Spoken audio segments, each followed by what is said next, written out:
In all of your educational experiences, have you ever come across Busywork? Well, guess what? If you're asking clients to watch these videos or do these activities without explaining why, then they're going to see your course as nothing but Busywork. In this video, we're going to cover the how and why around explaining why. And by we, I mean me.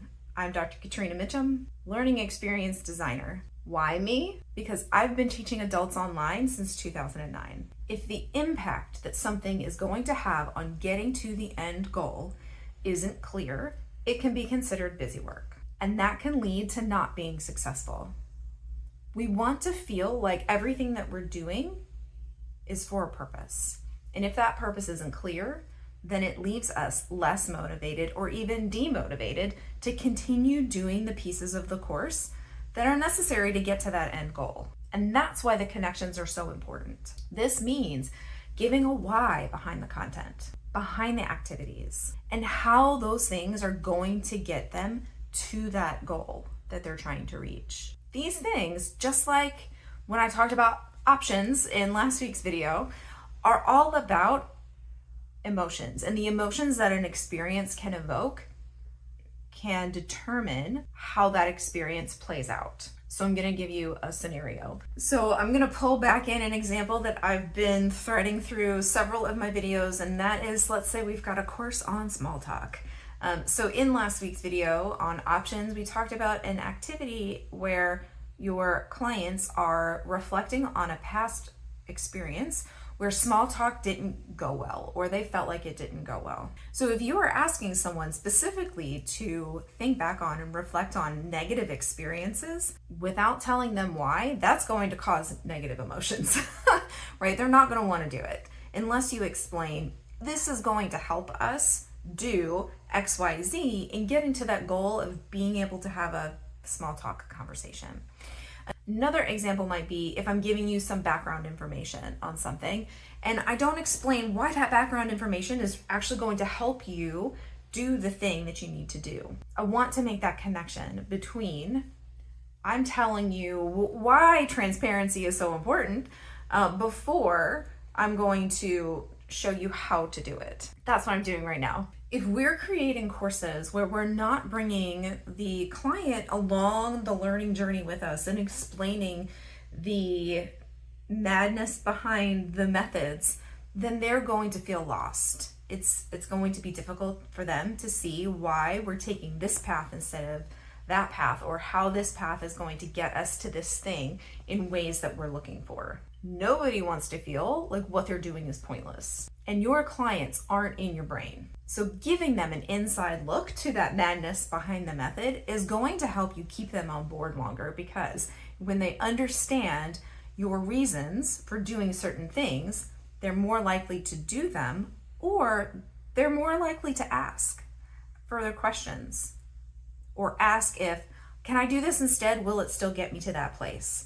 And so they should feel empowered. They should feel like they can ask if they can do those things that are going to help make the application of the information easier for them, right? Because it's all about a balance between challenging, but not too challenging. So how can you be clear on the whys? My favorite method for this is using a course map. A common question that I get is, what is a course map? Well, a course map is really just a course plan, and it gives you an umbrella look of your whole course so that you can very easily see what content, what activities, what the whys are, what accessibility needs you have. And so I'm going to walk you through an example of a course map that I have built. I've done everything except for the whys, and I'm going to walk you through the whys that I would use to include in the transparency piece of building my course. Okay, so what we're looking at here is a very small part of my course map. This one is on a particular module called Establishing the Topic. You can see that that is up at the top. I like to build mine down vertically, but you could really do this either way. And then underneath establishing the topic, I've got all of my steps in green, and then underneath each step I have the tasks listed. And then you can see that off to the right, connected to the task box, is the content box. So what we're going to work on here is explaining the why. And so I'm going to go into each box for each task. I'm going to put why. And then I'm going to explain why I'm having them pick questions to answer and write without stopping. So one of the things here is doing an idea dump in order to help narrow. So the reason is we don't know what we want to do unless we get all our ideas out. And so this gives and so this activity gives a way to write without judging, right? And so that's the idea about getting all of that's the concept behind getting all of the ideas out. So then I'm going to go over to my content. My content is going to explain the task and the reasons for it, which I have already put. And so for my why here, I'm just going to put task support, and establishing how it gets us to making choices. Okay, so I now have my whys for my content and my tasks for my first step. Then I'm going to, and I'm using Miro here. I can make this box bigger or I can scroll down. It just really depends on personal preferences. So in step two is making choices. And so I have two tasks here. And I'm going to include a why for each task. Okay, so we're going to zoom in a little bit here, and we are going to fill out this first why. Okay, so the task is review and decide on the option that makes sense. So the reason for this task is to help reasons for the choices they might make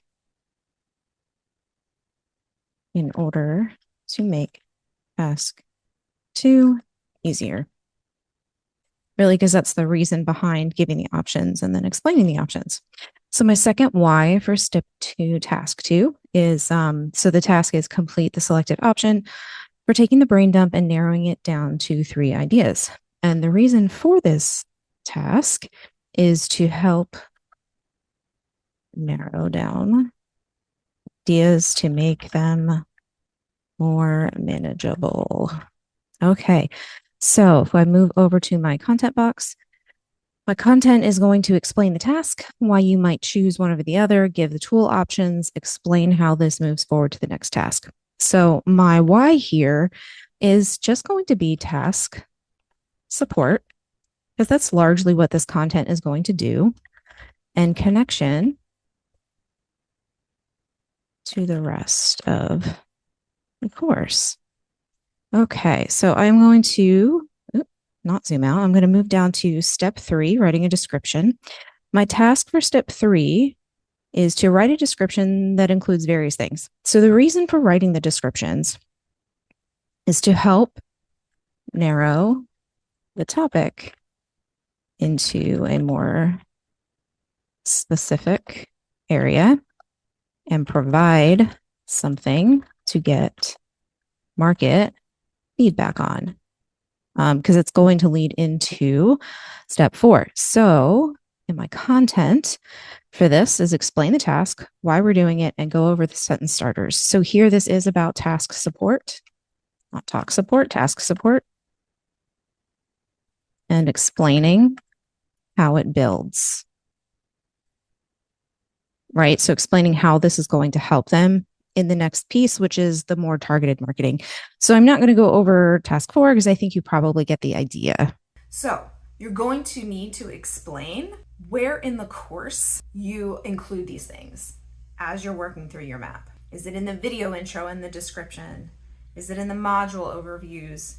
Is it before the task is given? Course maps are a tool that give you an overview of your course so that you can identify the places that you need to be transparent with your client about your madness behind your methods in building your course. When we're clear about the why and tell them how, we set customers up for success. The 4th key is accessibility, and that video is up next week. In the meantime, if you're looking For help with course mapping, the modules, or outline, check out the description for my course activator one-to-one services, where you can pick your poison.